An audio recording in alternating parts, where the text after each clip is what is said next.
Okay, welcome, David. It's so good to have you here. We have all.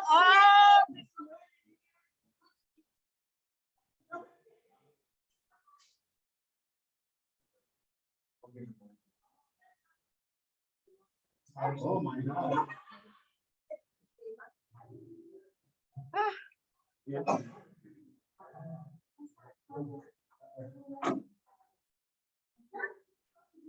Return to meeting. That's what I want.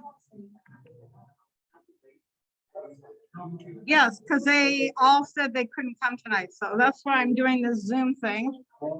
If I can return to my meeting.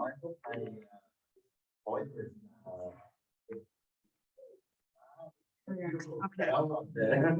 Ah!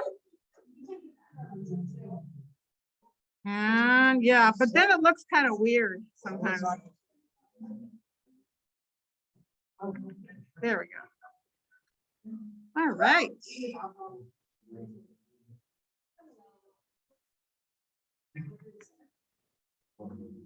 There we go. Hopefully I'm recording. All right.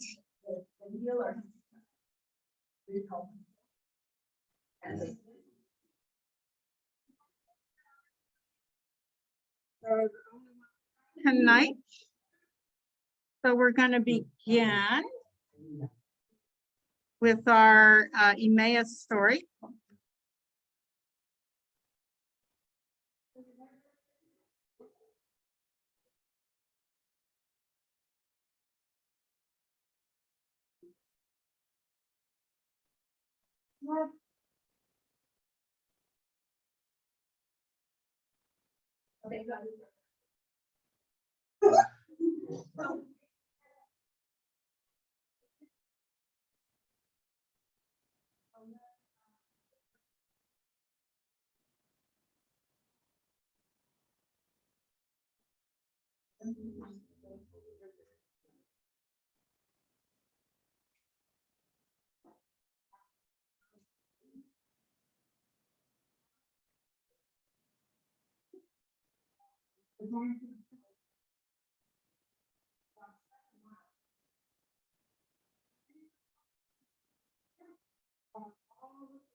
I invite you to find a partner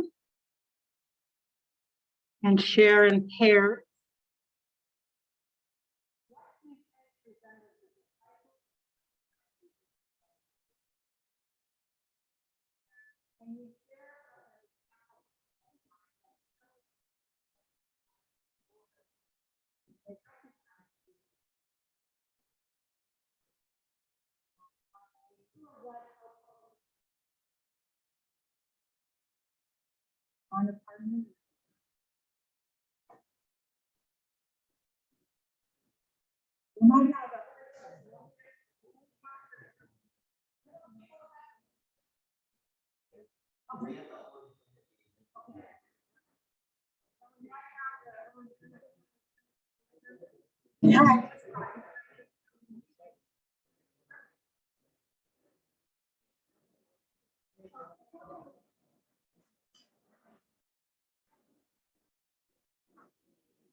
We're sharing on these questions right now with each other.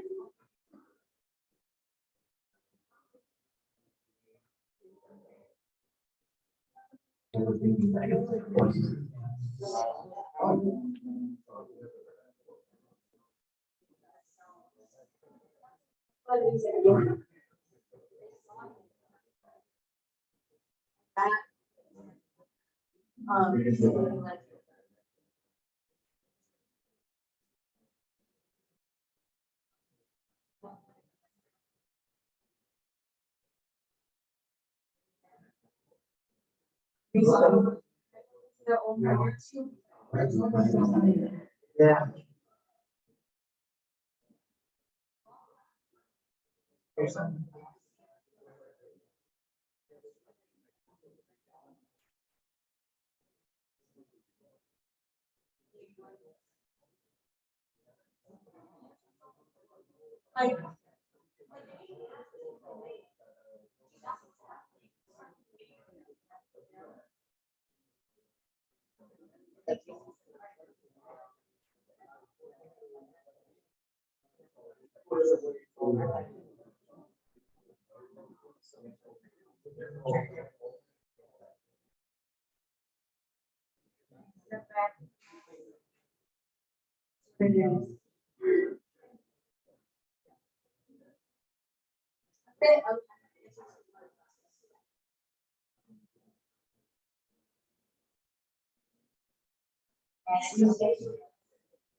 Oh, yeah.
Okay.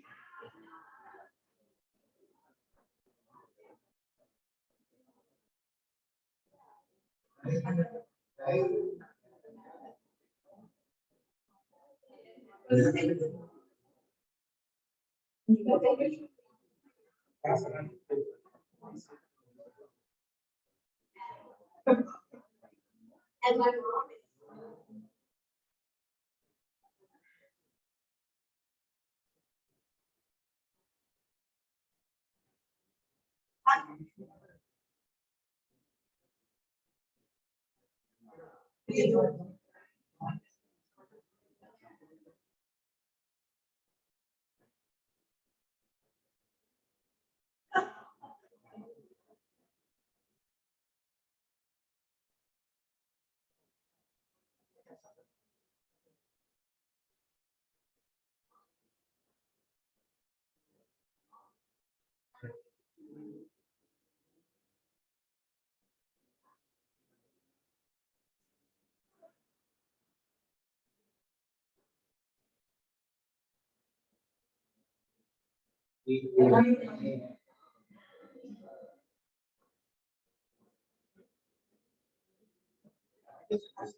The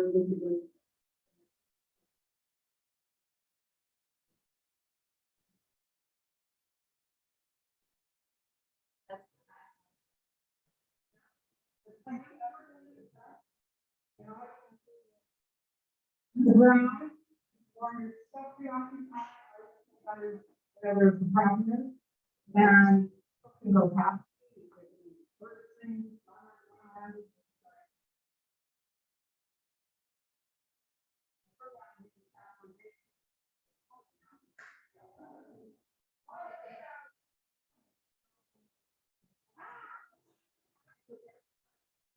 I think so.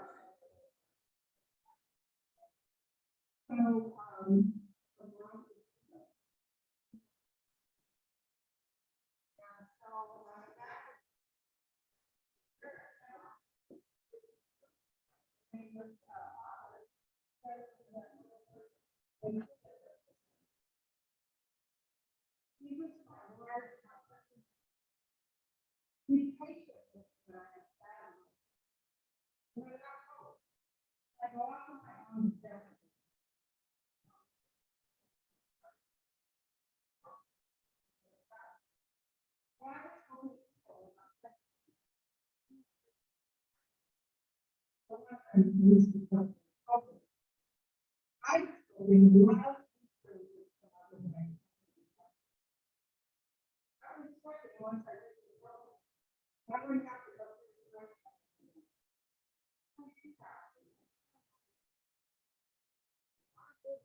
well, the first thing we're going to do tonight is talk about perception. So I'm gonna watch a little video here. I make it This bigger? is an awareness test.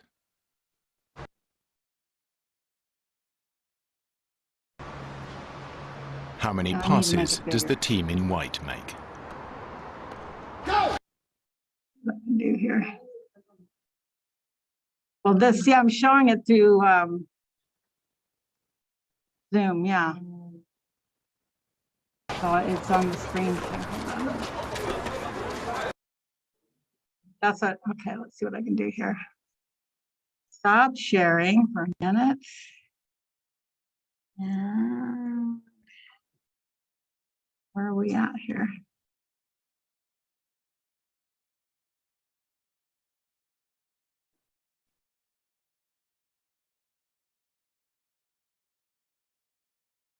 And when I click on the video,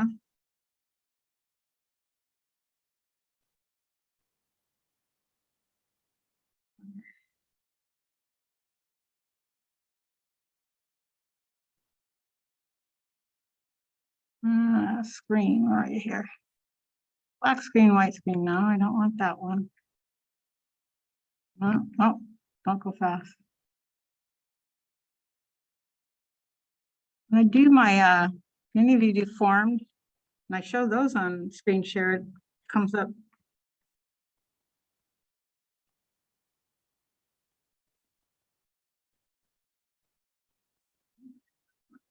All right. I may just hold off on, you cannot minimize Zoom. Okay.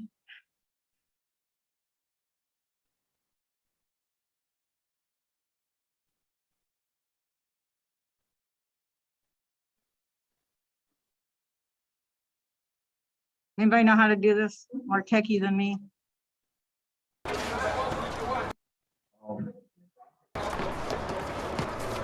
Come on, Katya.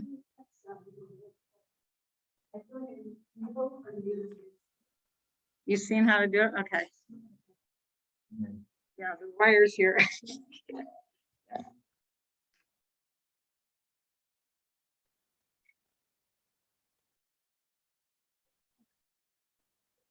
It doesn't have The thing to make it big. thing to make it screen. bigger.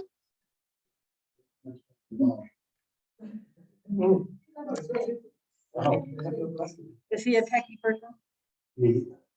Screen share. No.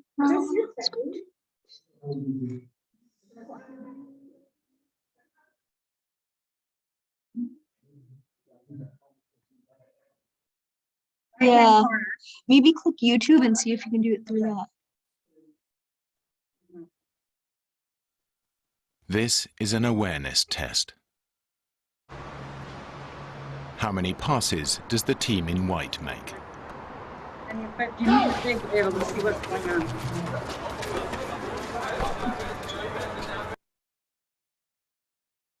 This one maybe?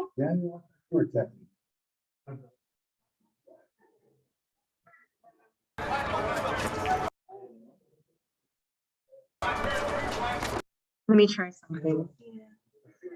Like. It's not, which is weird. Just. Yeah, I was gonna put on this. Just gonna show video. It's not. I think it's because it's in present mode. Let's exit out of present mode. Yeah.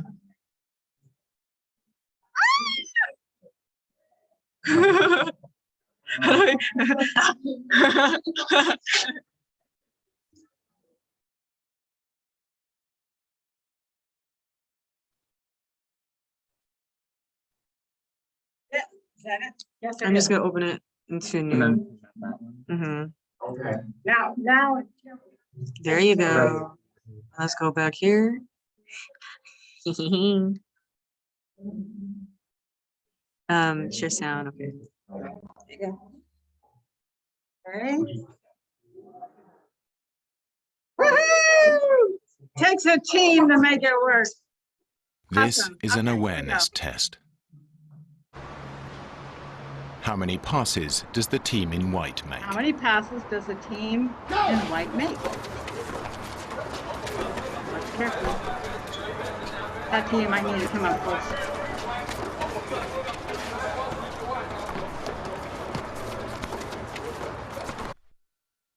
The answer is 13. 13, But okay. did you see the moonwalking But bear? did you see the moonwalking bear?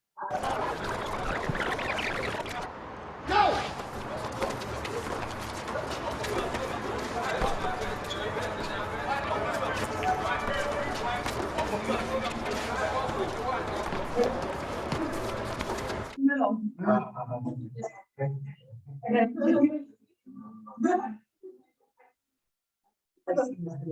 This is a British commercial, and I think it's so creative. They have other ones too, like a murder scene that they change the scenery around, and what do you notice, and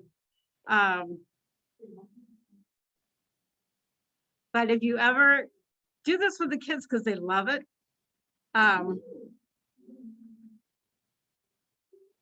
to be able to kind of test how aware are you, pay attention. And so again, in communication, how aware are we of the people and the environment around us, aware of body language, aware of how we come across with others.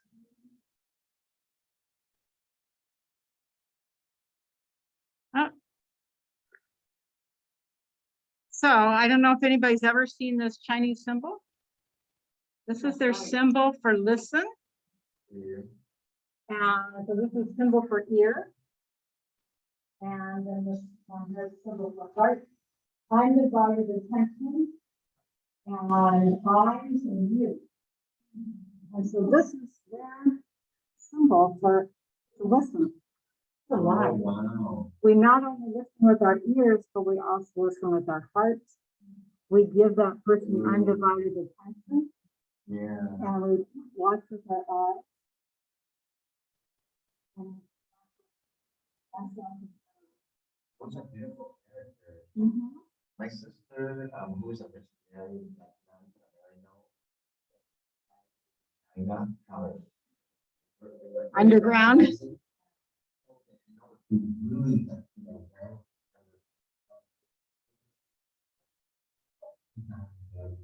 Wow.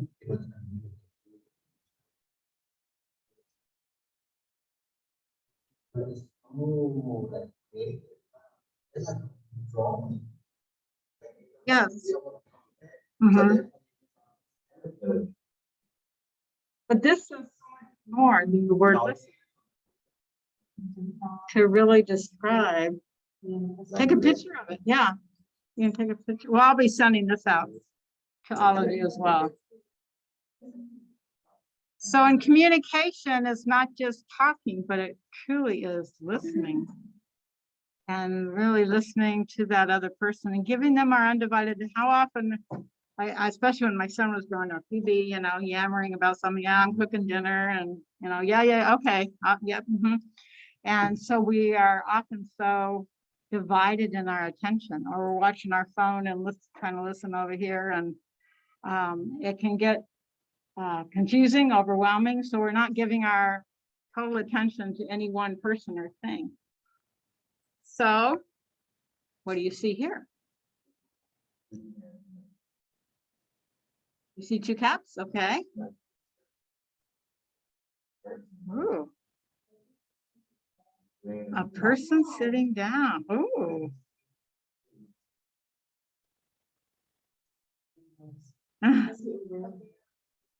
Okay.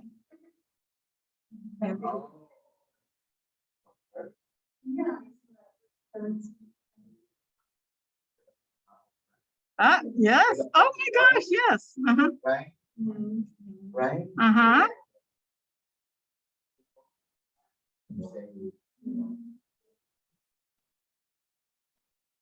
Lot is in perception. What do you see?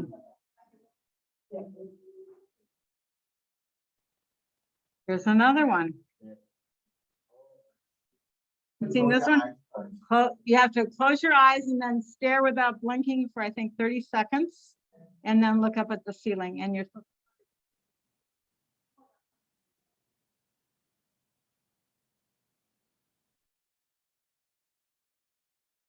Try not to blink.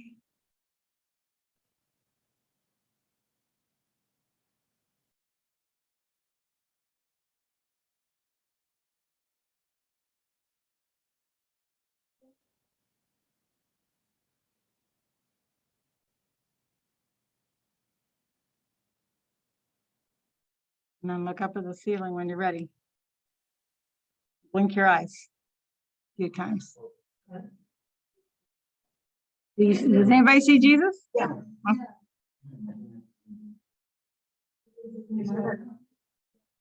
You do in another class?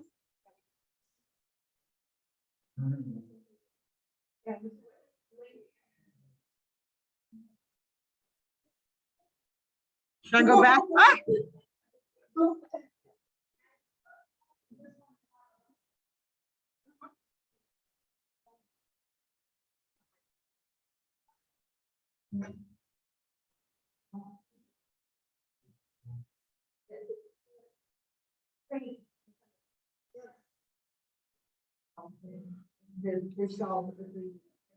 Mm-hmm.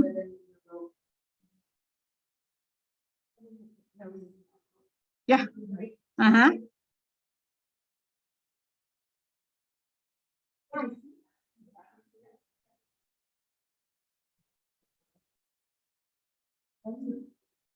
What's the other one? There's a dog. Look. You guys see the dog? You see the dog? Does he frighten the dog?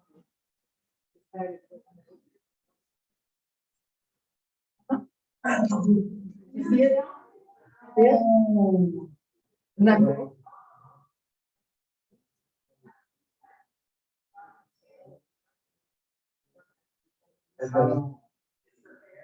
See the donkey's tail? Mhm. It's there.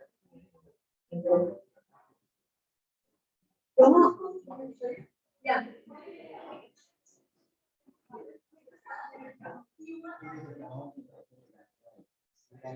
And then there's like a, oh, okay.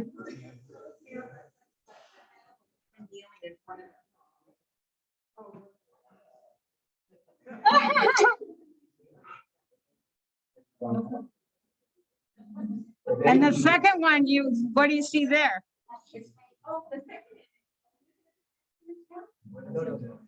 Yeah.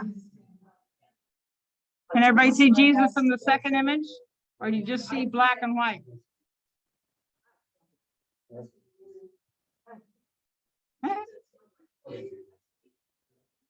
We're gonna have a family feud up here. Ah.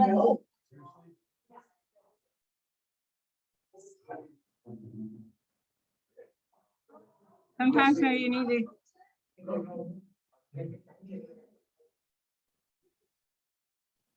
Oh, Jesus.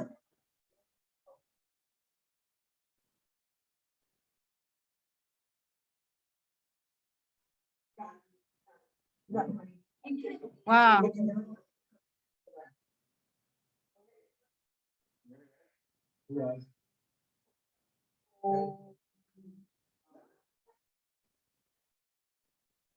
Okay.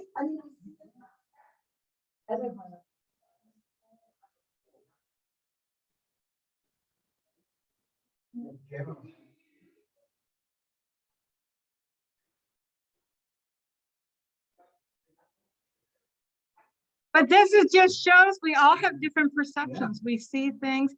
And when they wrote the Gospels, you can imagine they're from 4 different perceptions. Neither is right or wrong. They're just from different angles and perspectives.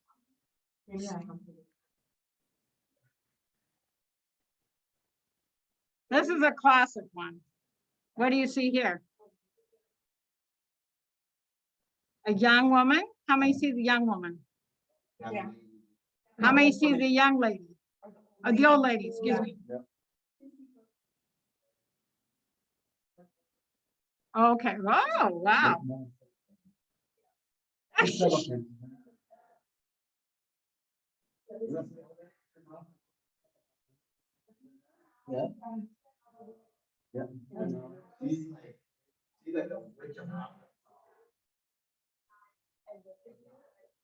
Maybe they have to see now.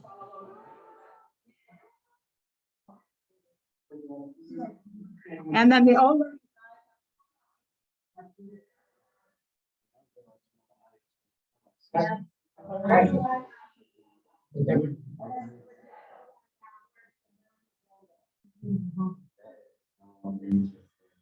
So here's another one.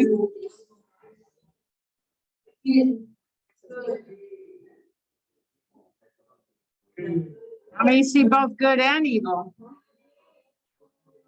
Oh. What is it?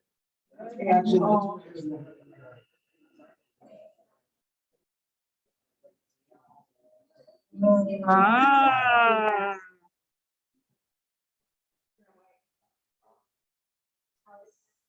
A chalice. Okay, you see the 2 people facing each other?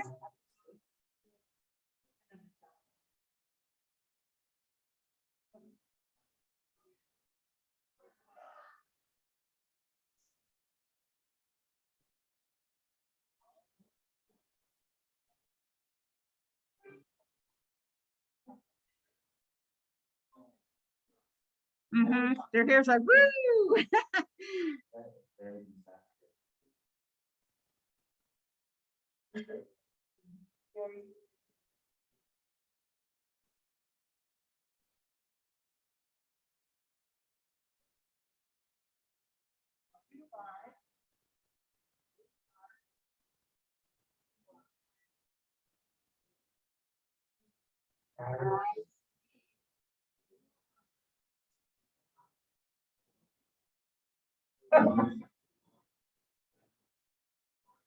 It sounds like Yoda.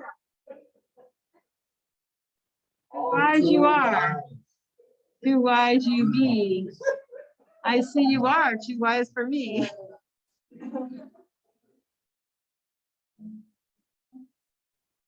I'll send you this one. So good communication is more than just expressing our thoughts and feelings. And it's more than just revealing ourselves to other people. It begins with an open, honest, caring attitude that we have to be open, because people can try and communicate with us, but if we're or closed, it's not going to happen. So it invites both verbal and non-verbal interchange. We can share our thoughts, our feelings, information about ourselves, different levels. I can share on the surface, or you can share, deeper feelings and thoughts on what's really going on. So it's a way of listening, it's a way of talking, and it's a way of behaving. It's a really, do we have that lifestyle of having good communication? So excuse my artwork here. But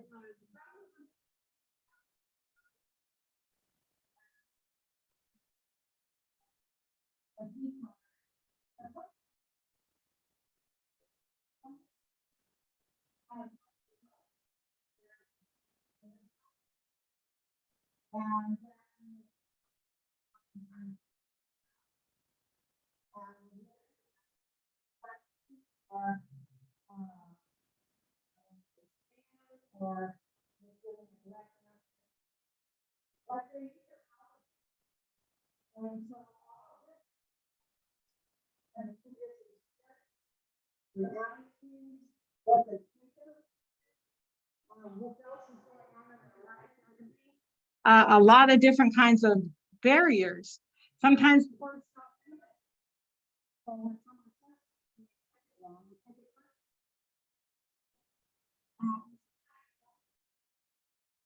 or not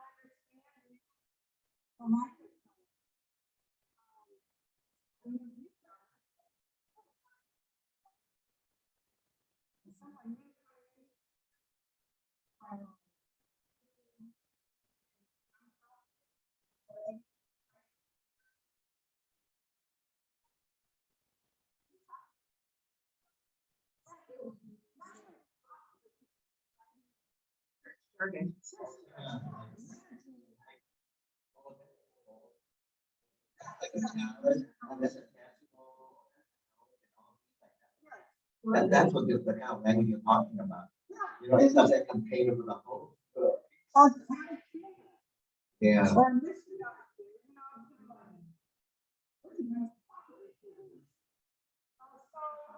that could be a problem. Oh, yeah.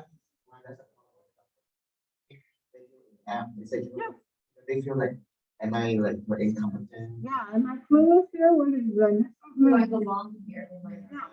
That's very good, and sometimes people have prejudices Yeah. towards the subject matter or something about person. Well, maybe you're asking out of their fear. So we get the pressure. Or to kill it down. Like our conversation yesterday. What is a friend of mine come up with that term today? Right? What? WWW. Or something like that. Language about their prejudice. Yeah. For texting, right? Yeah, it's in person. Oh, yeah. So you do that IOM or BTW or, you know, right? Nobody.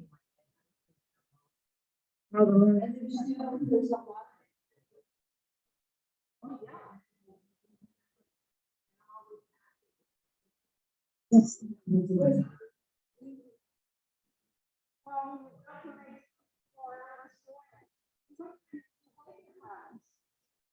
It can be unassertive or it can be aggressive or it can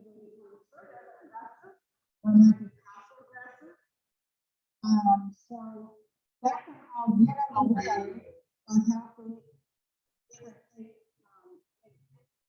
Or you say something and all of a sudden people get all bent out of shape. I had an instance last year in school where I made a statement.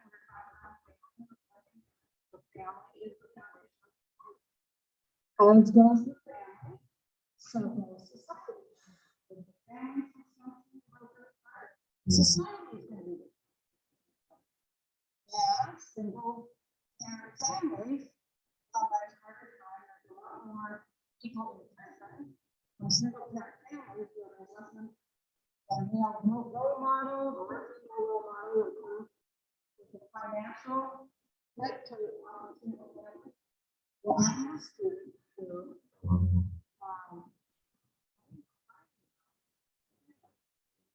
and I've had another student that never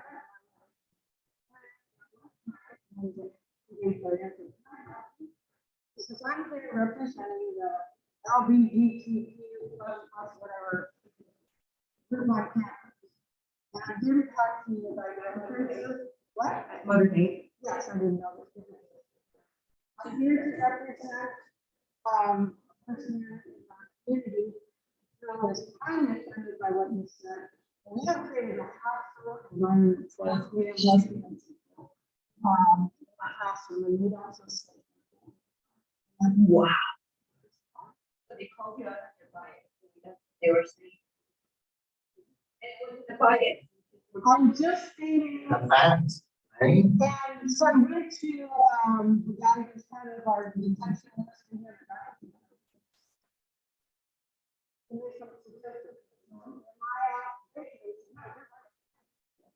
80% of the people who are in detention.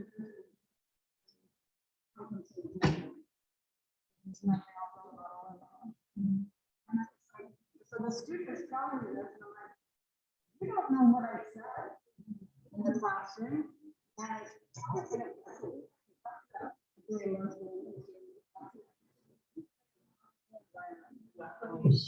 And found out that a fellow teacher I put this kid up. I was really quick. I'm like, oh my God. Because this is how, when I said everything,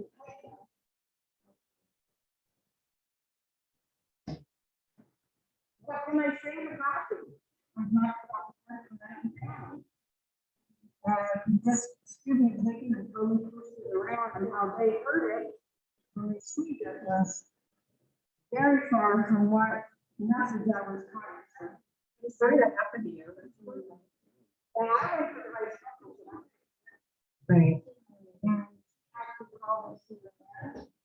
And one thing that my community, I haven't seen this kid ever. And also they told the big what I said in the classroom. And it turned out to see that.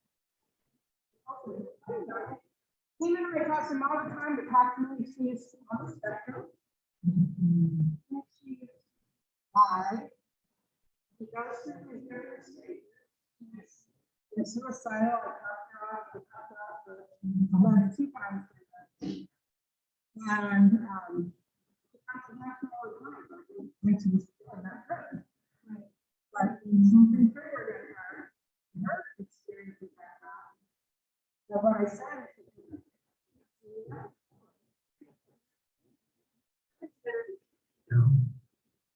my principal called her in and talked with her. She just said,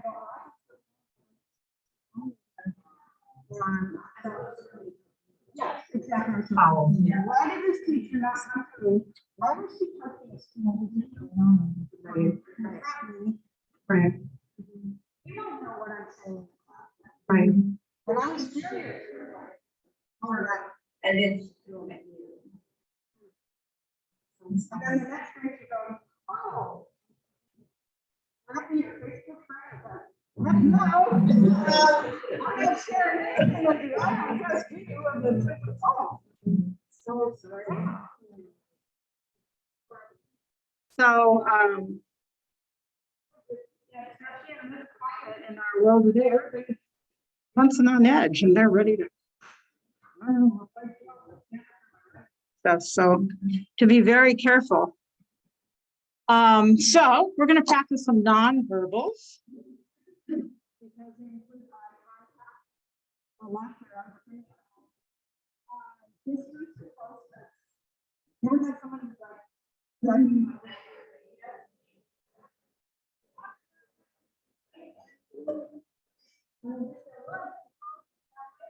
Or.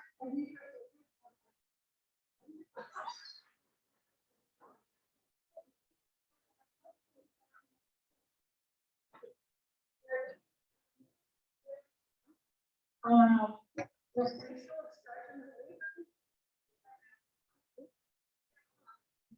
of the body posture.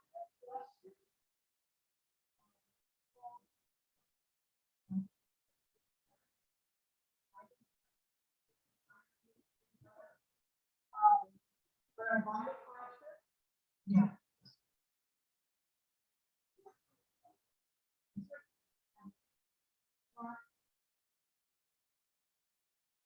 So.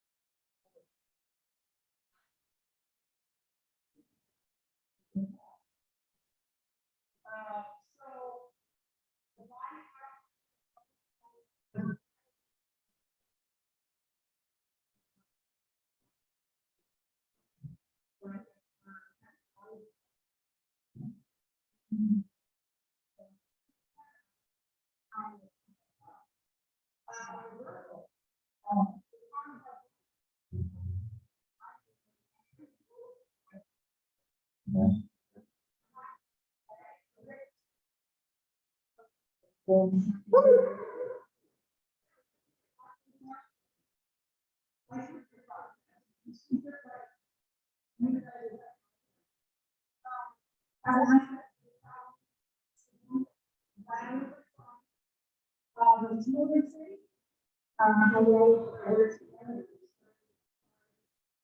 watching the news of who's a fire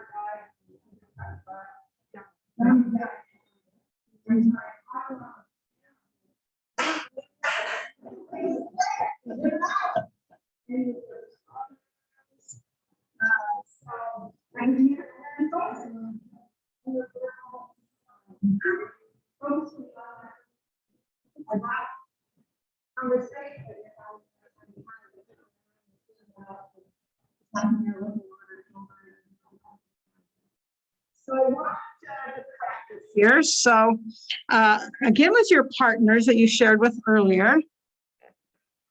So with your partner, you're going to take turns. And so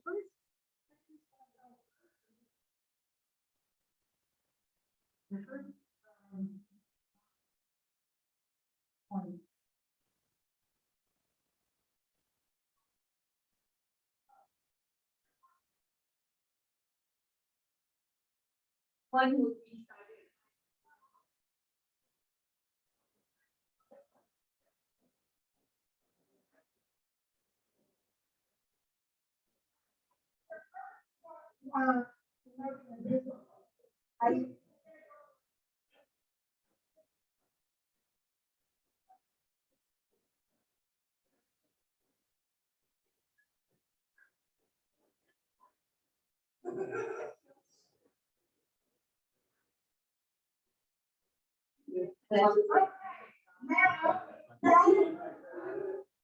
now every excited to meet someone.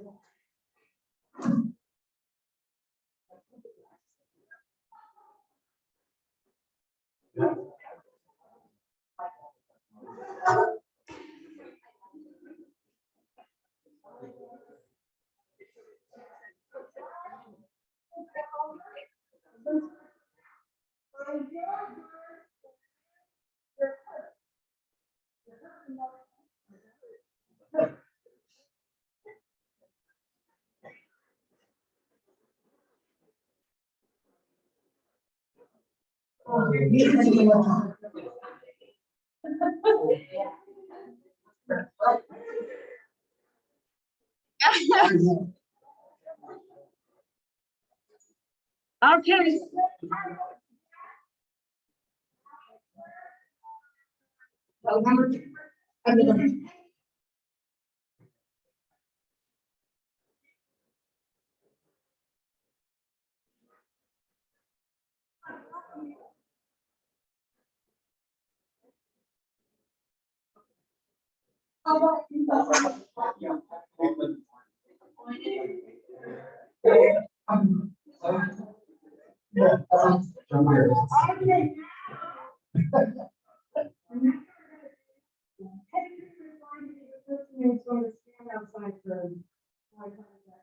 Go.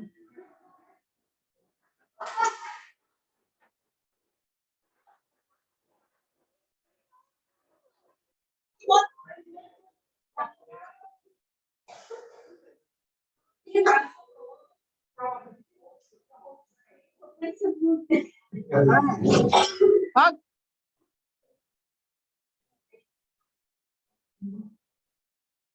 all right, are they peeking? Make sure. Oh, yeah. All right. Here's a picture. Look closely because you are going to describe what you see here to your partner.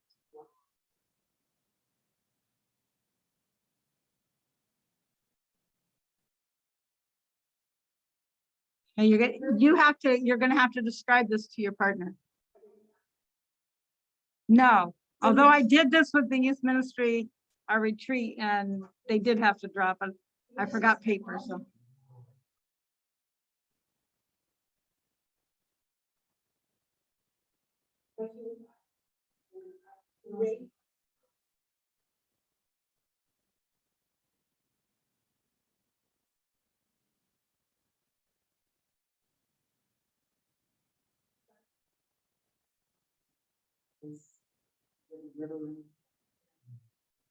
Okay. Okay, I'll go bring them.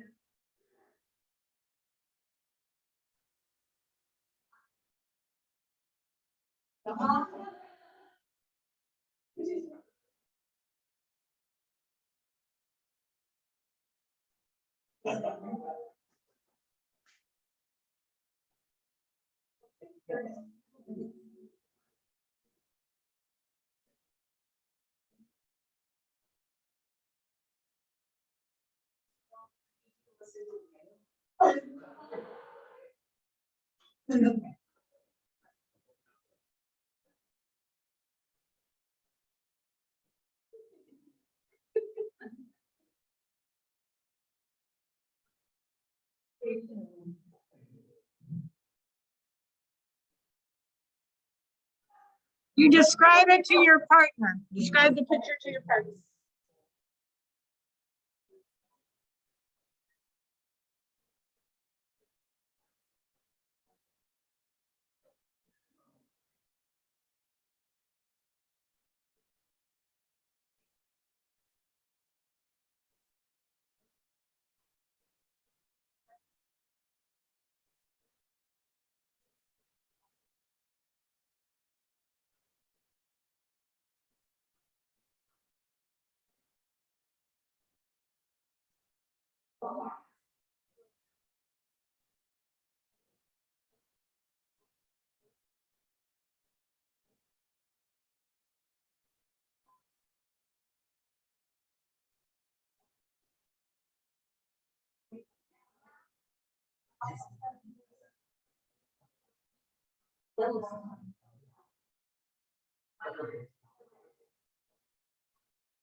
Oh, wow, okay.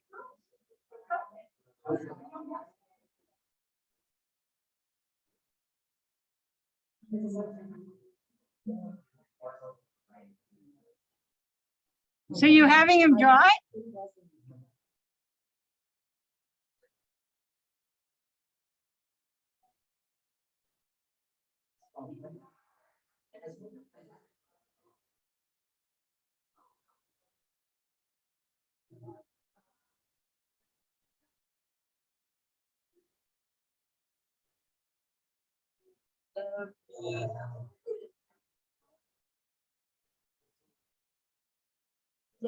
Okay, coming back.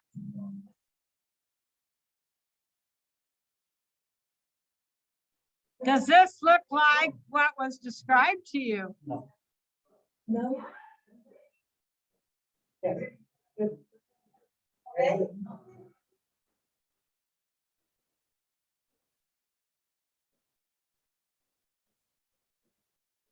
that look like what they described?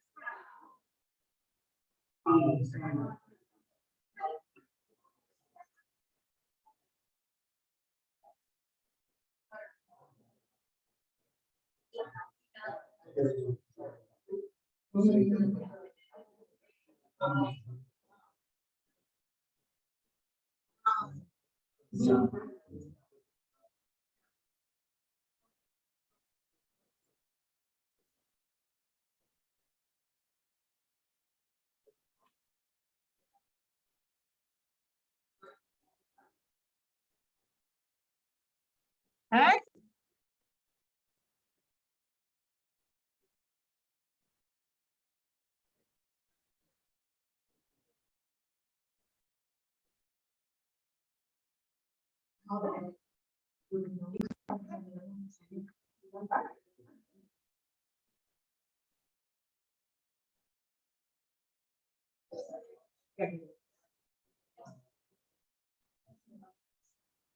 Well, so far you're doing pretty well. So let's check on our rules of the road.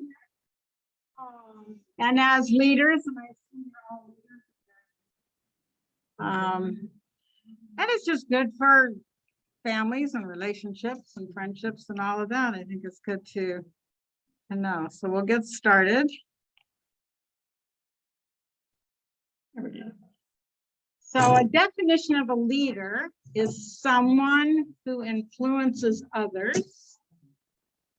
And one of the most significant characteristics of a leader is the ability to listen well.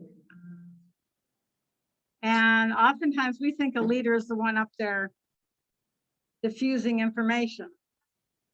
But it's also important for leaders to listen. And this should be on your little handout. There are rules of all the different traffic signs.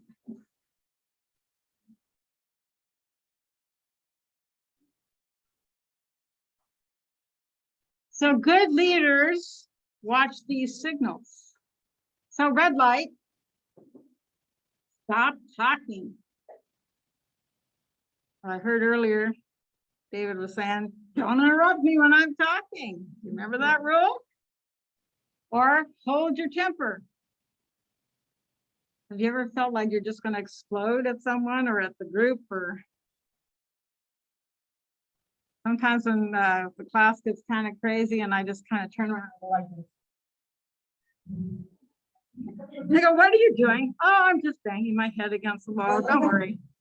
And that just kind of calms them down. Green light. Ask questions. Check for understanding. So we're going to be doing that as we're going to practice some of these listening skills. Express your opinions. You feel comfortable to do that openly, honestly, but politely. Don't jam your opinions down other people's throats. Have you ever had someone who, this is the way it is, and that settles it? And our priest, in fact, our pastor, Father Miguel, said one day in the homily, he goes, well, we were all having dinner, and Father Don, the elder priest, said, look, I'm the oldest, I'm right because I know better, and that settles it. And Father Miguel said, Father Martin and I are picking up the dishes, taking them into the kitchen to wash. And Father Martin goes, well, who does he think he is? Father Jesus Christ? So we need to express our opinions politely. But they love Father Don. You know, He's just pulling me, I'm the old guy card, you gotta respect me kind of thing. But check for understanding. Is this what you mean? Or let me see if I understand you correctly. This is what I'm hearing. So we're giving them feedback and they go, no, that's not what I mean. Or yeah, right on target. That's what I mean. And then our yellow light is to be cautious. Sometimes we have to maintain appropriate distance from the other person, appropriate body language. So to be aware of how we come across, our facial expressions, especially go slow on argument and criticism. Don't say something you're going to regret later. Think, is it necessary? Is it kind? Is it helpful? If not, we don't need to say it. And be patient, allow the person speaking time to think. We introverts, it takes us a while to process. And I can tell you tomorrow what I think, because it takes me a while to kind of get it through. Extroverts often think as they talk out loud. And so to be patient with one another, to know that, okay, sometimes when people say, I want an answer now, or we're uncomfortable with the silence, you'll ask a question and everybody's like, sometimes people just need to kind of absorb it and kind of process it through. So the yellow light for caution. So we practice some of our nonverbals. Does someone like to stand up and demonstrate? Okay. Demonstrate superiority. Yeah. Wow. Oh, you're doing great. Okay. Okay, the next one, reluctant.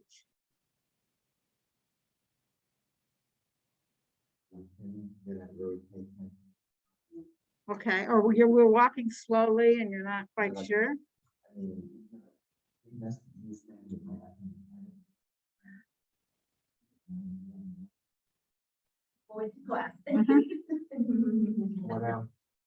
Okay, how about anxious? All right, give it a. We have exhibit nonverbal communication. Oh, yes, show us. Nonverbal communication was. What? Yeah, sure. Hey, this is a P. This is a PG classroom.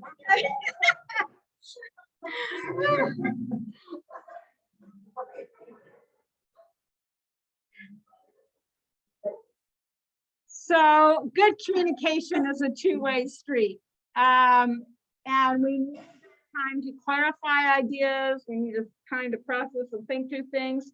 So good communicators use a combination of skills to send and receive and then send back information. So communicating well and honestly involves bridge building, trying to understand where that person is coming from, who they are, what makes them tick. What did Jesus do when he joined the apostles on the road to Emmaus? He did bridge building. He just listened. He walked with them.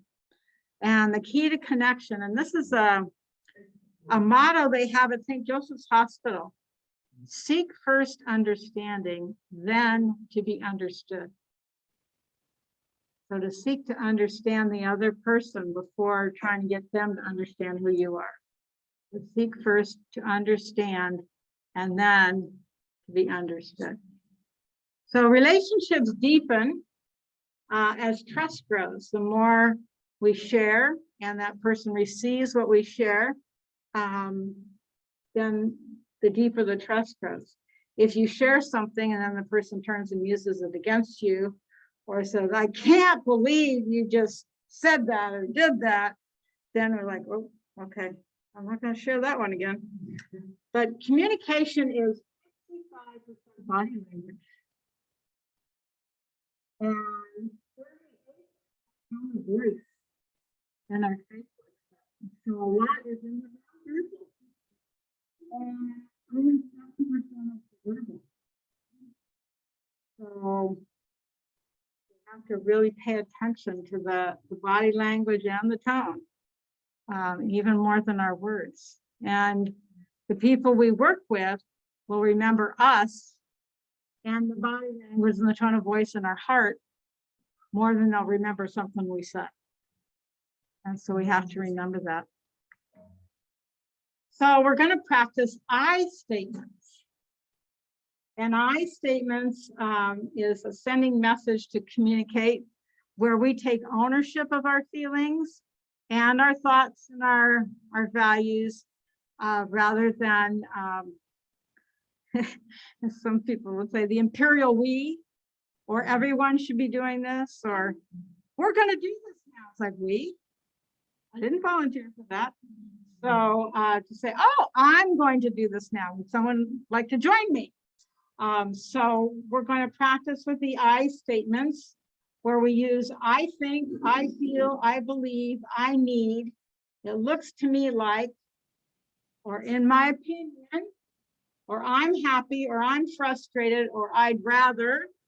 And so they make it personal appeal for information or help without thinking or being inclusive of others. We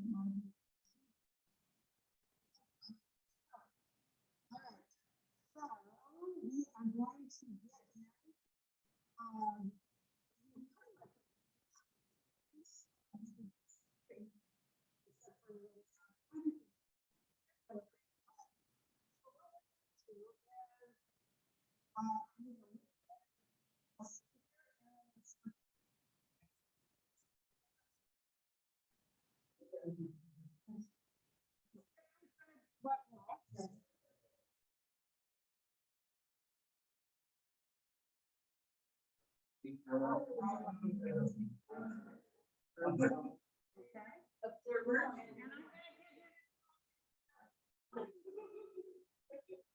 So the speaker, what do you like about being passive? The listener cannot interrupt. You can only listen to how the speaker is all the way done. And then the listener will just listen. And wait, the third person is trying to get feedback. Excuse me. We'll get feedback to what they saw. So we'll do this for 2 minutes. What do you like about this? Percent.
Right?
You want to space now?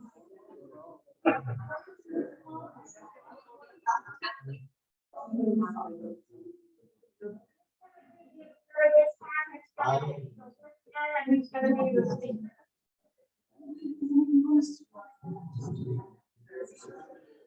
Yeah, well, yeah, but this time I'm going to have something for the listeners to do. This time around, you can ask, the listener can ask clarifying questions.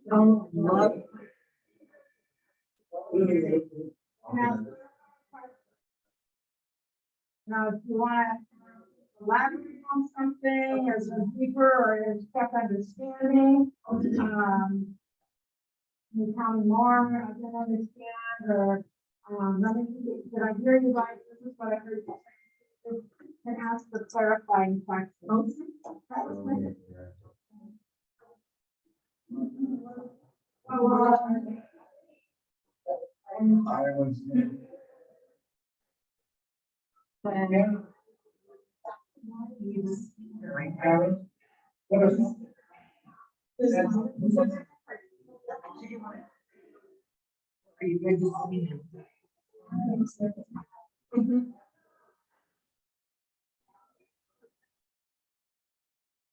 I will be.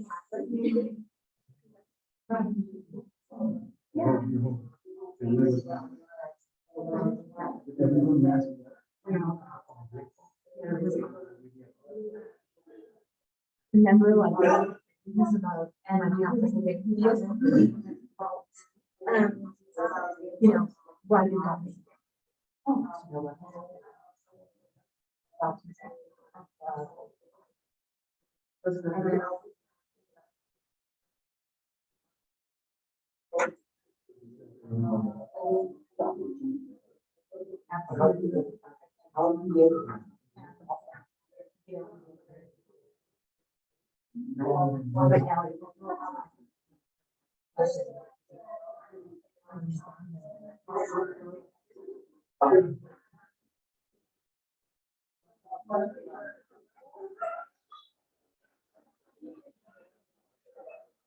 I guess.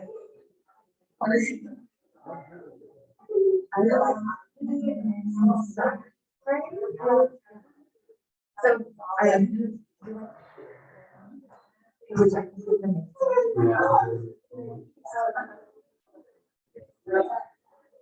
And then. And my mom. I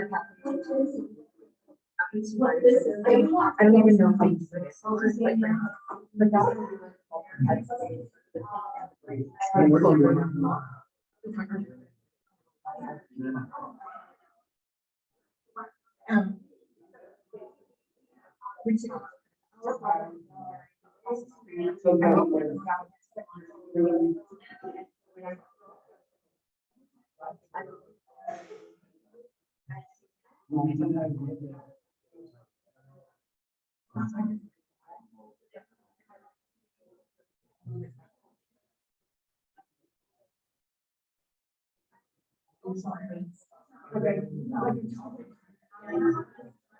Okay.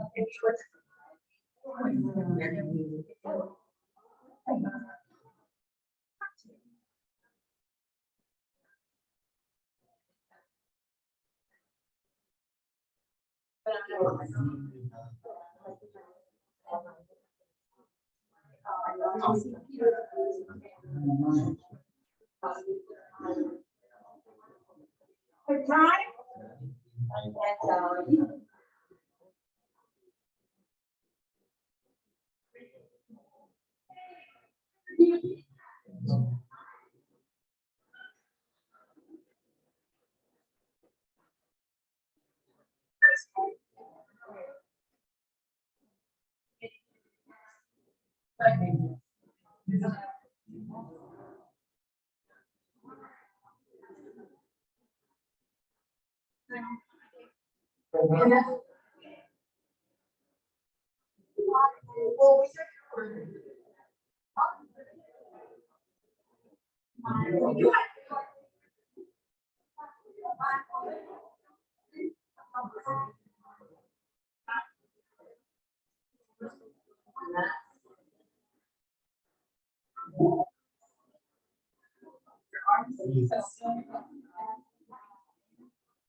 I love her.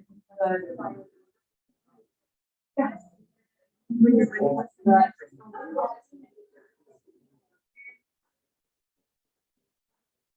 You're taking.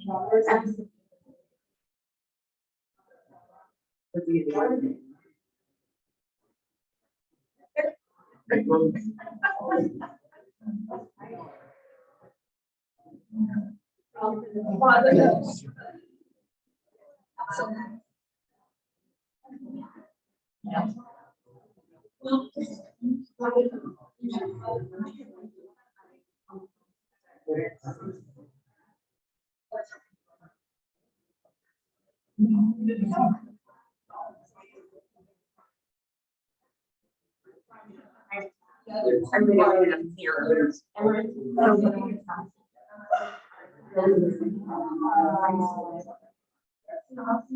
Are you ready?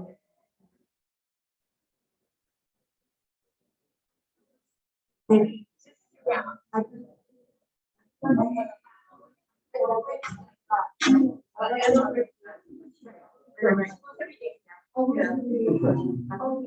She's probably sitting in the back. I can hear her. Somewhere. Okay, one more time.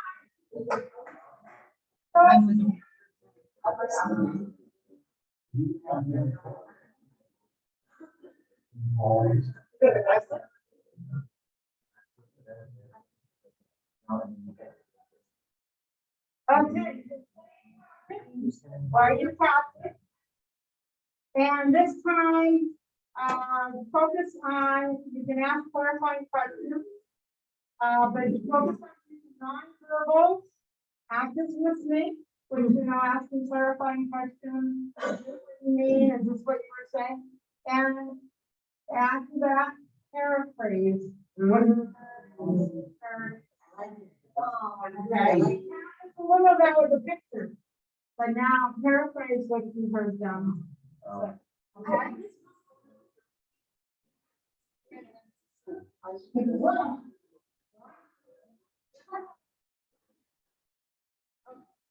But then you repeat it by the but it's all right.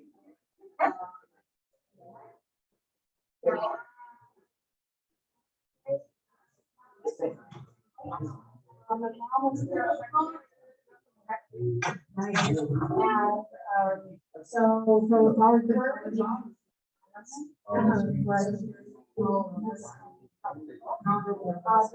he was not a position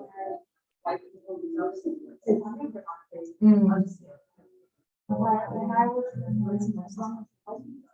the last power travel, and I love the music, I love the music.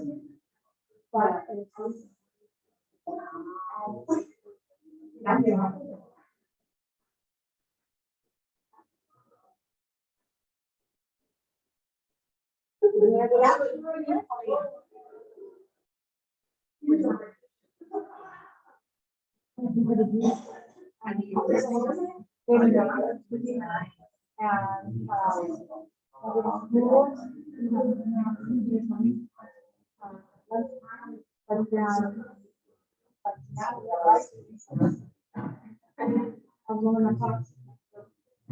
I'll be part of my.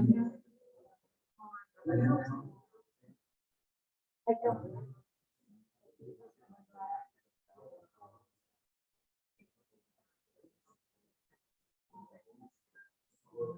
I really feel that.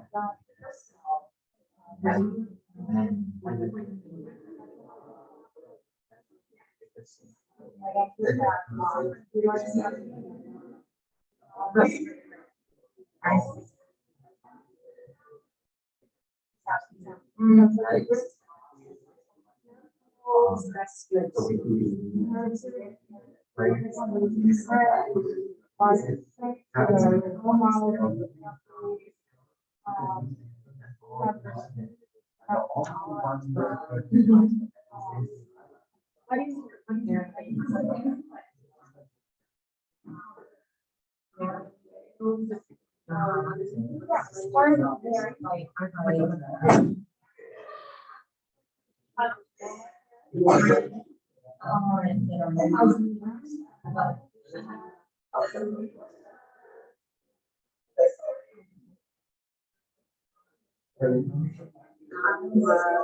Formal person.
Did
you practice the non-verbals? Yeah. How about to clarify, what for therapy? Well, Clarifying, and asking questions, is this what you mean? Yes. Or paraphrasing, or how about asking questions to get them to share more? Yeah, like, more, like, and then maybe give an example. So this is something when you were younger, someone. Yeah. So we can become aware of those and utilize those in our conversations or other ministries in the parish. That people open up and want to share more. That's a good exercise. I like it. Have you heard the statement saying that good conversation is?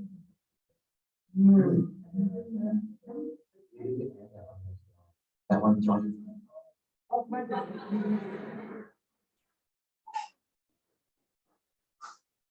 Please repeat what I shared with you, please. That I need to put up on my slide that a good facilitator is a good listener. That That's was not- good. Listen, yeah, that was, I was sharing.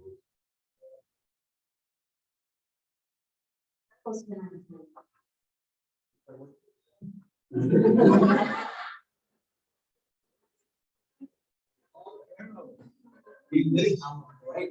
Yeah, I know, it's way past time for break, we're having so much fun. So, well, let's just take a break, those who might have. Yeah.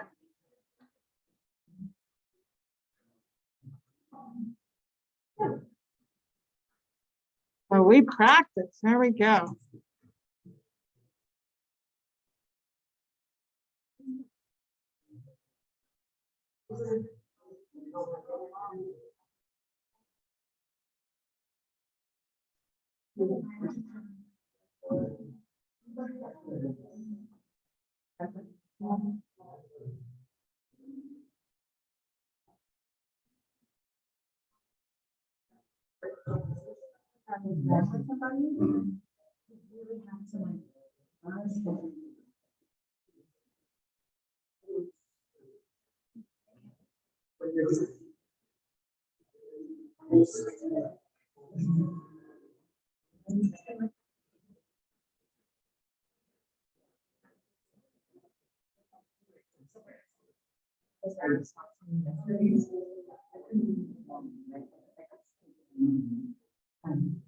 Yeah, yeah.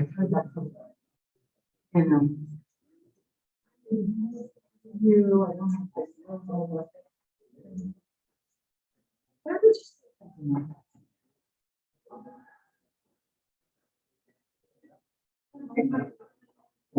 No, I didn't see that.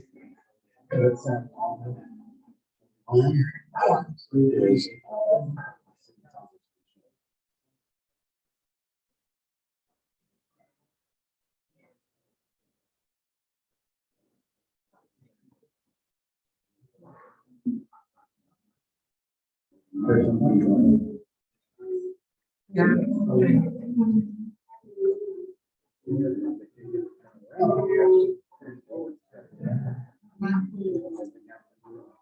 Yes, exactly.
I'm a very important spouse in case of emergency, call a bishop.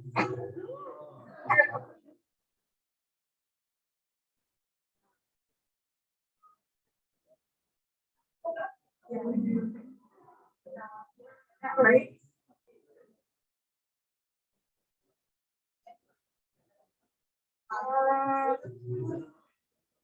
That's right. Oh, here.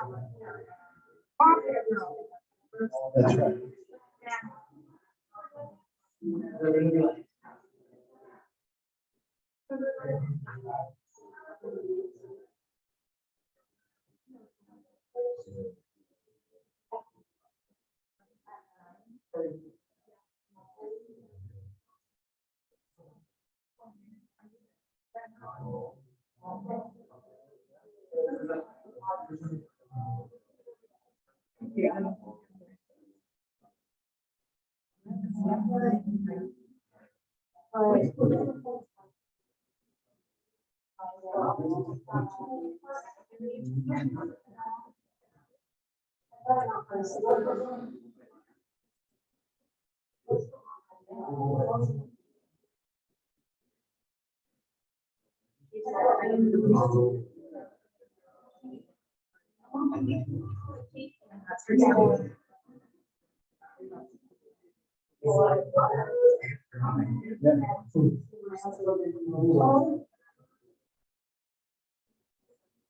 So we all here?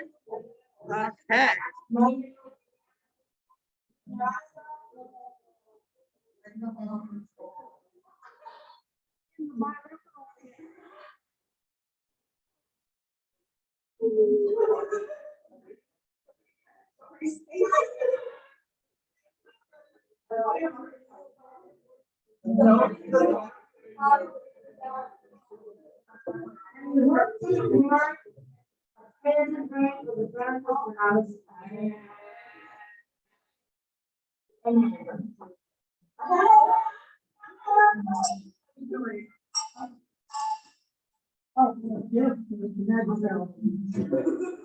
That's why you did,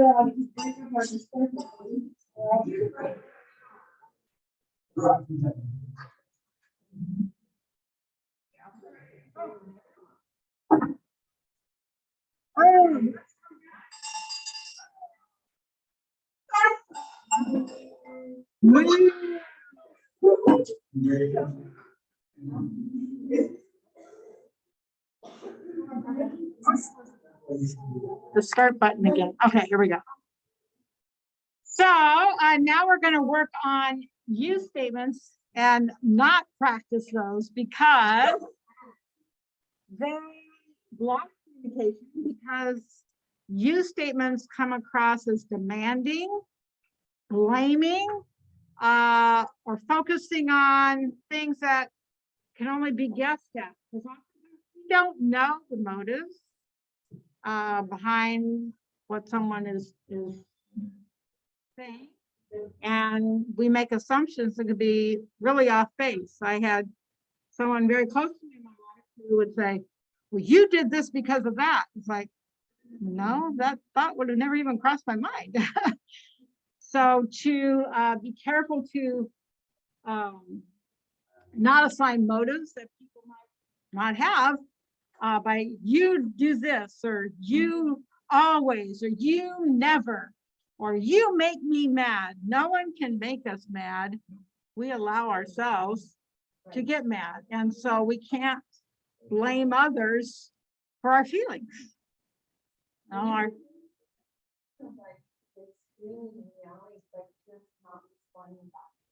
mhm. Yes.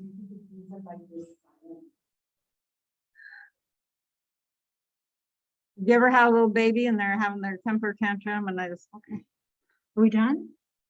Oh, need more time? Okay.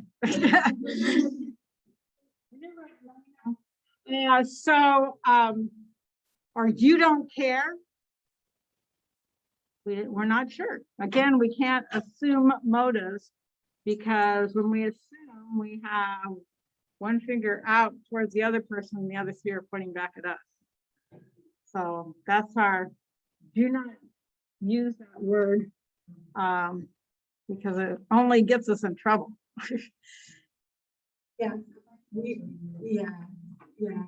So like if you feel one of the techniques to avoid that is to say something effective. I feel frustrated when, or I feel when. Something like, let's say if I were to say, David, you make me so mad when blah blah blah, right?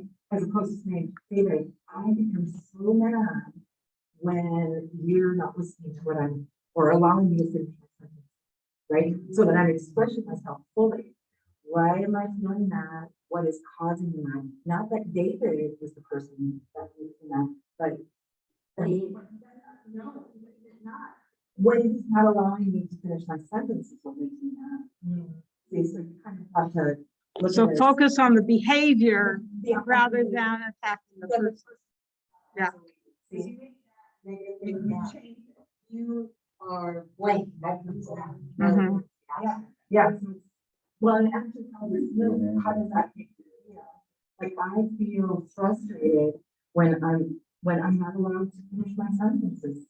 You know, or something of that. You know, you have to change that perspective for yourself.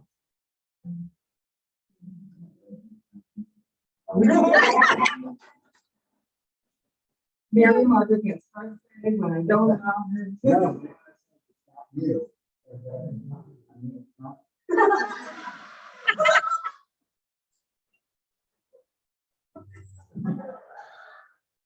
You drank all the milk in the refrigerator. Yeah, I guess I did. Yes, to turn it around and take ownership of our thoughts and our feelings. Yes. But sometimes you can be positive, like, Absolutely. like, be more respectful. That's right.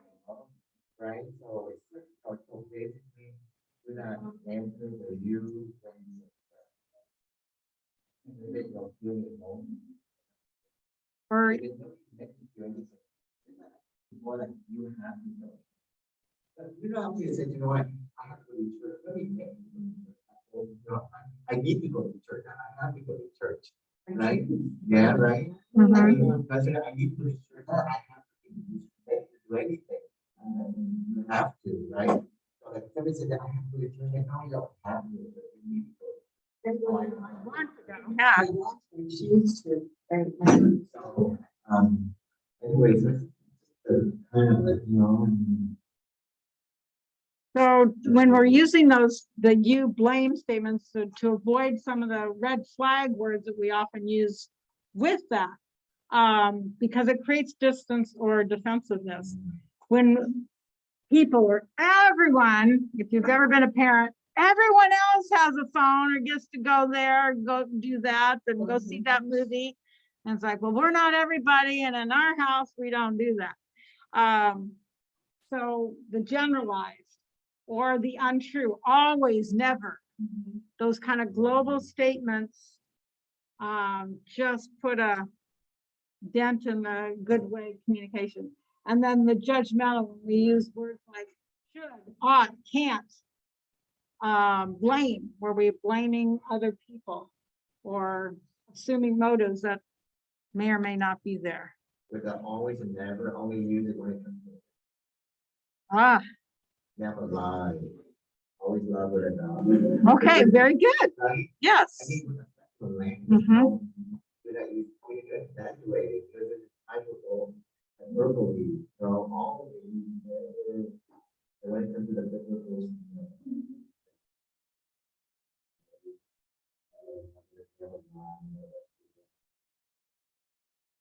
If we say, oh, you never listen to me. Or here you are never on time. Well, no, I'll leave the little red flag there. little stick person. No, but it almost looks like he's got a beard. Oh, no, he just has a big mouth and then a long neck.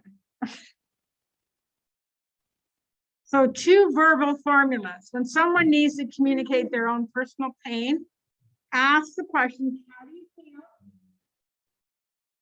What do you need? So it's getting them to focus on the I statements. And what could you do? Like giving them the responsibility. You're not going to rescue them, but what can you do? And what do you need? I just need you to listen. I need someone to listen to me. I don't want anyone telling me what to do. And when confronting disturbing words or behavior, just be direct. When you blame me or yell at me, the effect on me is I just want to crawl in the corner or I just want to shut down. So again, focusing on the behavior and not on the person. Sometimes when somebody else is making them angry. So when you don't put your dishes in the dishwasher and wipe down the counters, the effect on me is, oh no, one more thing that I have to do. I'm tired of cleaning up after everybody.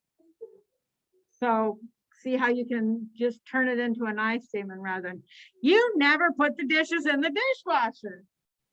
Or I'm feeling really overwhelmed right now. I just need somebody to help me out to do ... And it takes ownership of our feelings. And it's definitely not as confronting or accusatory, yes. And then the other thing we have to watch out for are the global statements, which stopped communication when we made these broad general statements about the way things are. You know, everybody is crazy or or we say things as if they're scientific fact. And we're probably, none of us here are scientists, so probably, yeah. Or when we hear sounds as though things are never gonna, it'll never change. You know, where's our trust and faith in God and in miracles that can help us get through the impossible things sometimes? So to watch our communication in these kind of global, you know, the world's going to hell in a handbasket. Everything's bad. Oh, it's terrible. The church is going downhill, or nobody comes to church anymore. So to be careful about those kind of statements. And then prepare to shift gears when we have those curvy roads. Sometimes miscommunication can still happen because we're human and we all make mistakes. So sometimes we get distracted, or sometimes we don't hear the whole thing someone's saying. Does anybody have that where you didn't quite hear, or maybe they're mumbling or speaking real low, or something happens, there's other noises around and we don't get to hear the whole thing?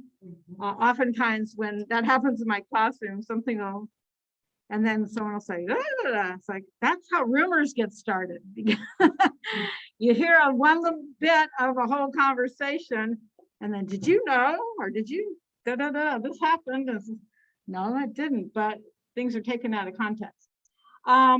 Sometimes we're not aware of the listeners, what's going on in their life. You know, they could have had the worst day possible. And we don't know about it. So we come off very harsh sometimes, like, what's the matter? And you need to do this or that.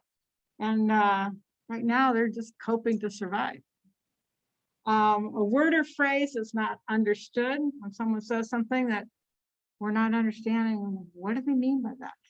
You ever had where someone says something you're not quite sure what it is that they're really trying to say? Sometimes it's a new lingo. What do you mean by? And then the language barriers. Sometimes just if someone's from a different country or speaking different language, sometimes there's a failure to communicate what's really happening. And then finally, where the sender is at when the person is communicating something, what's going on? And they're, that comes into their whole story, as well as the receiver, what's going on in their life. So there's lots of things that can get in the way of healthy communication. So we need to be flexible and sometimes shift gears and like, okay, that didn't work. So let's try another angle, or let's try to come at this a different way. Someone was sharing with me the other day that it bothers them when you say, I didn't understand what you were saying. So the person just says the same thing, just louder. No, that doesn't help. Can you say it a different way so maybe I can understand? So to be careful and be open to allowing that. So let's try some active listening. Think of something that's happened in your life that maybe bothers you, upsets you. And so share about a time, okay, when someone was late for something that you were doing with them, and what was that experience like for you? So you have to use the phrase, when blank happens on itself. And I'll give you an example. Years ago, I was 42 years ago, I broke up with this guy, and we went to my high school reunion back in the fall, and I had promised him just before COVID, oh, when you retire, I was supposed to go to his retirement party, and I was doing a youth retreat and just couldn't be in two places at once. So I said, I'll take you out for dinner. And then COVID hit. So I said, I still owe you your retirement dinner. He said, okay. So we set up a day and a time. And there I stood in front of the restaurant. And I stood for an hour and he didn't come. And I called and I texted, no response. And he finally called back and he goes, oh, I forgot. My sister-in-law came over and I hadn't expected them to come by. And I just got so caught up in that. And I just got home from a trip yesterday and I totally forgot. On my end, I'm going through this major abandonment thing, like, oh my gosh, I'm not important enough to be remembered. And so the next day I was able, we had a nice dinner once he did come. But I said, I need to tell you because I care about our friendship.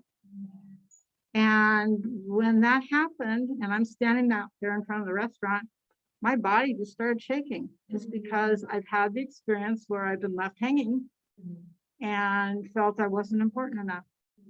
And I just need you to know that's what I was experiencing. He apologized and we had a good conversation about it. And he gave me permission to be but it was so healing for me because I had an ex-husband who I could not have talked like that with my ex-husband. He couldn't hear when I would share this is how I felt about something. And so for this person to be able to hear it and receive it and ask for forgiveness was worth it all, to go through that experience. So yes, yeah. And so we're friends. Awesome. And his wife died 14 years ago. Yeah. Yeah. When you didn't arrive, when you didn't come for the time that we had set at the restaurant, I felt like I felt like a fool standing out there. What? The youth. You would. Not to be remembered. That's how I use the statement. So find a partner or your threesome. So when share about a time when someone was late for something you were doing together with them, and what was that experience like for you?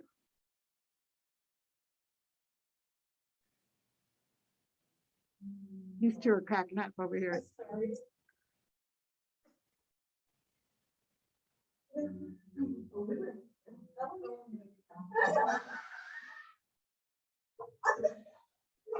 Thank you.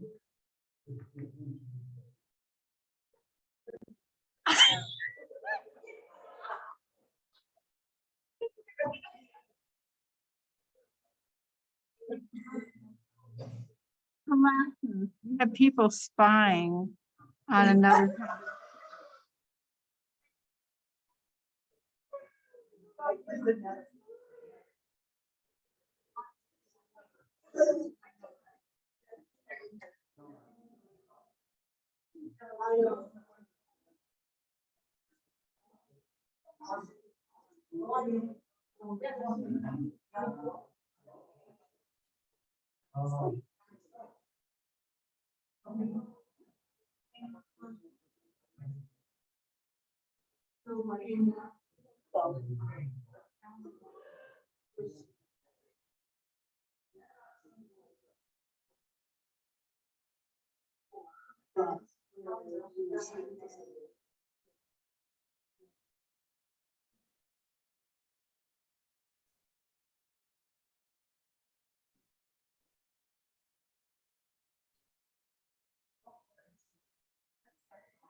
How affirming.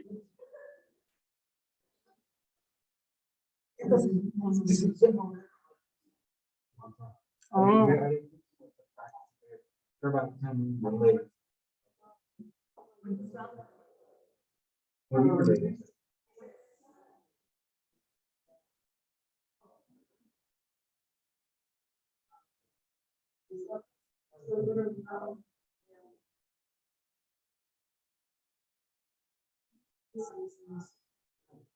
Okay, switch.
Okay, time.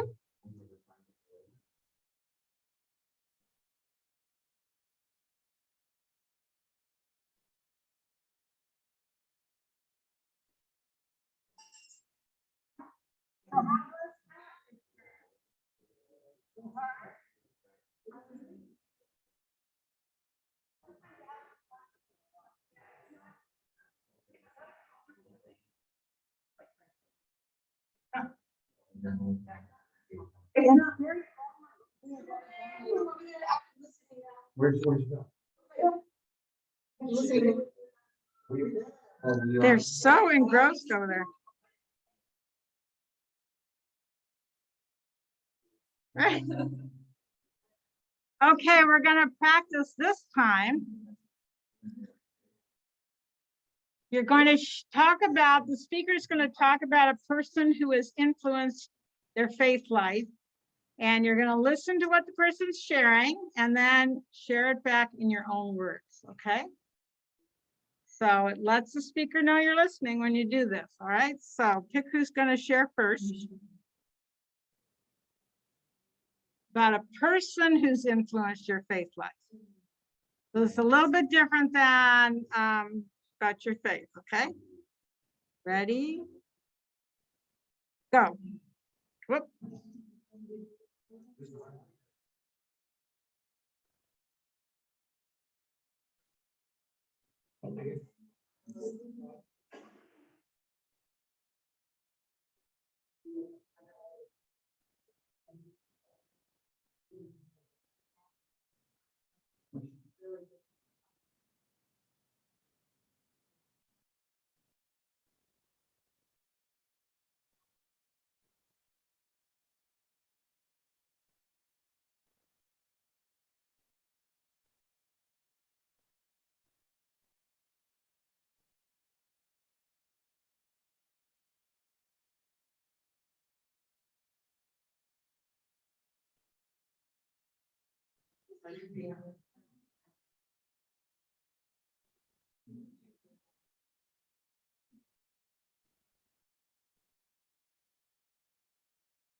Okay, time.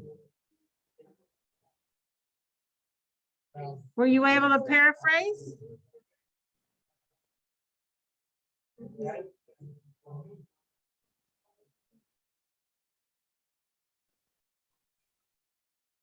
Yeah, switch now and have the listener now be the person who shares about someone who influenced your faith life. And the speaker will now become the listener, and you will paraphrase what you heard the speaker say.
Ah,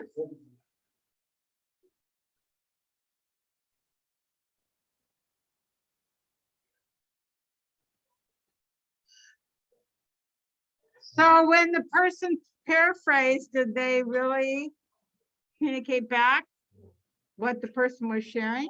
Or were there some corrections on the curvy road that needed to be made? Shift gears. Okay.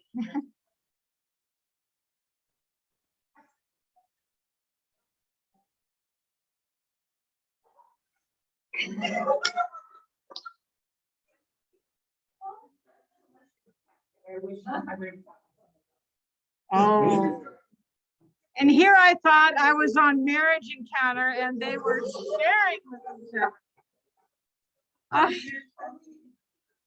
I was not picking up the true feelings going on here. Oh. Yes.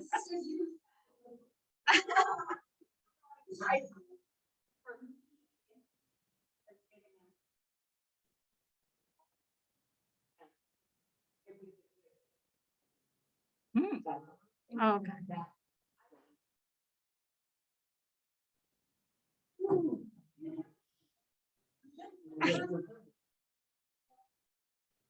Oh, cookies are off limits. Okay. You know, there's a game called Dude. Oh, is there? It's an icebreaker game. I have to go. I hear it's over at Target for $6.99 or whatever. So I have to go and get it because someone suggested that to me for an icebreaker for training I'm doing on Saturday. I never.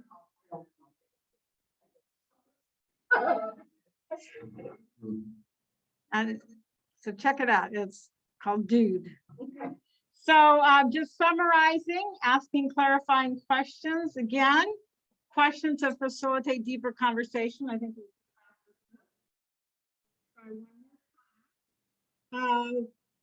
It's asking questions without information like how long have you lived there or here? Or encouraging others to elaborate. Can you tell me more about this incident? Or bringing the conversation to a deeper level. Can you tell me what that is about? Or can you tell me a bit more about it? And questions of it really shows the person feels they're being invited to something deeper. Like how long have you been?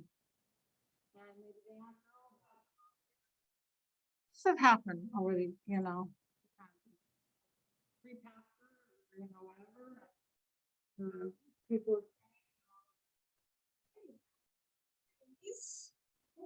Again, we'll need one speaker, one listener, one observer. Your question this time is, what song says something about your faith? What song says something about your faith? And in what way? Think about a song.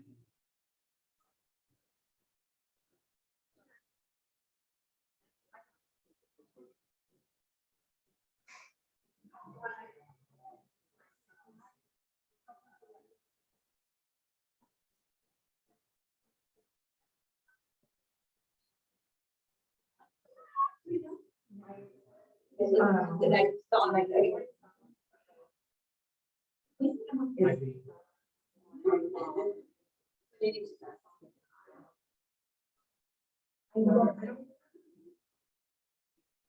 I don't know.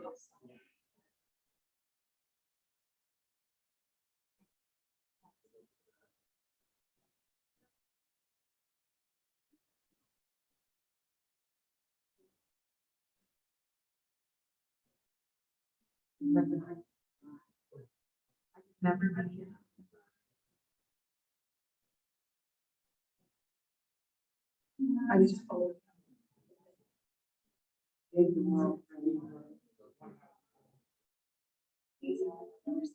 There was no. I was.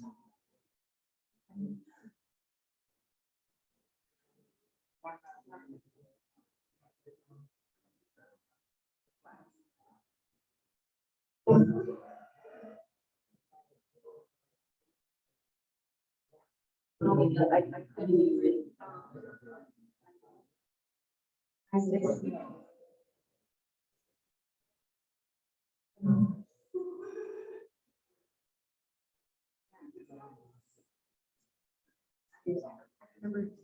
we're up on this, yeah. I didn't see the.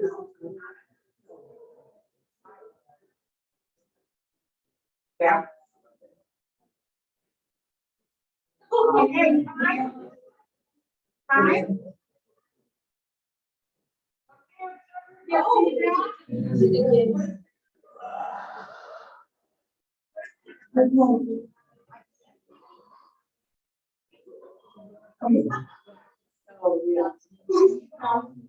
And I just.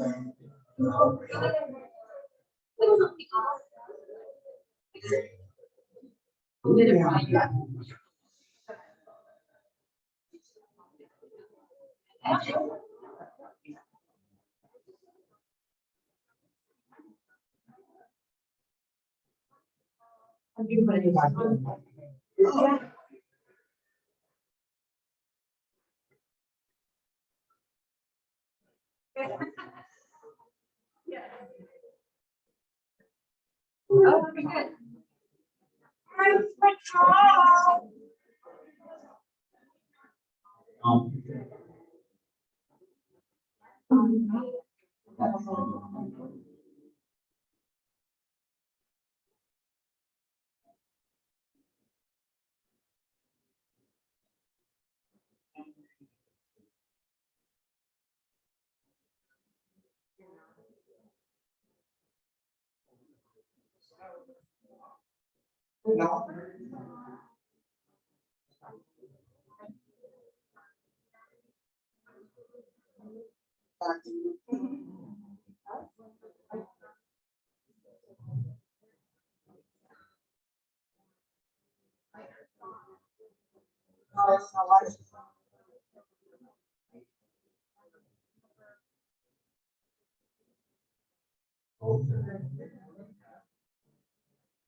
Church songs.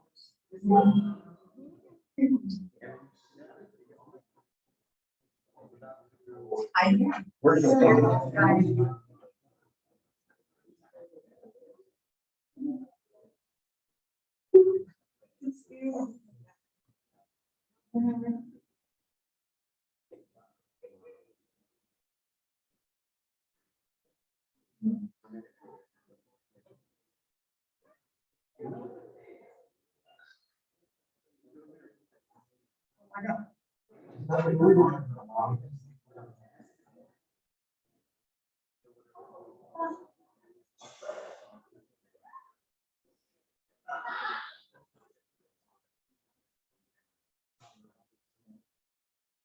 But we just have, you know, when we-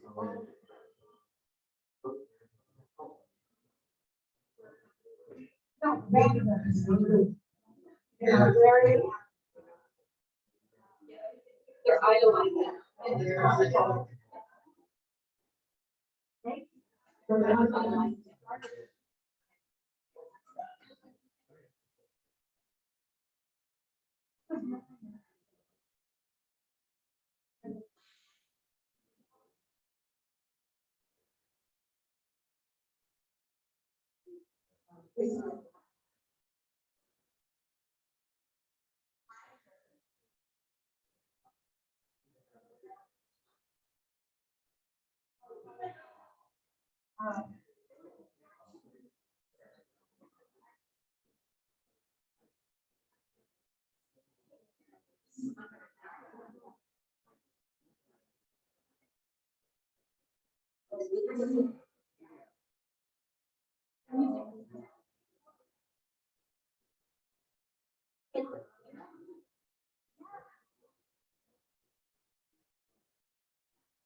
Okay, time. Yeah. Again, good clarifying.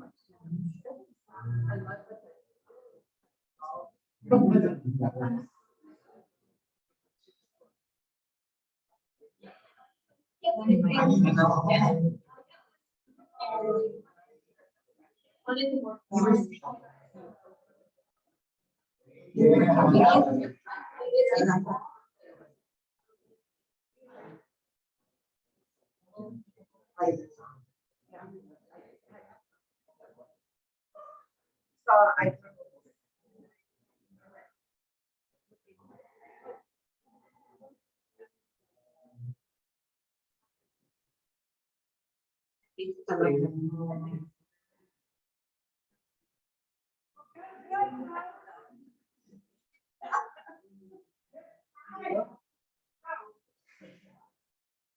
This.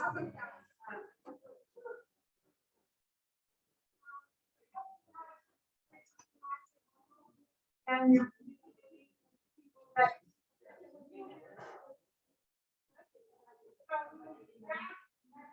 Same time. Okay.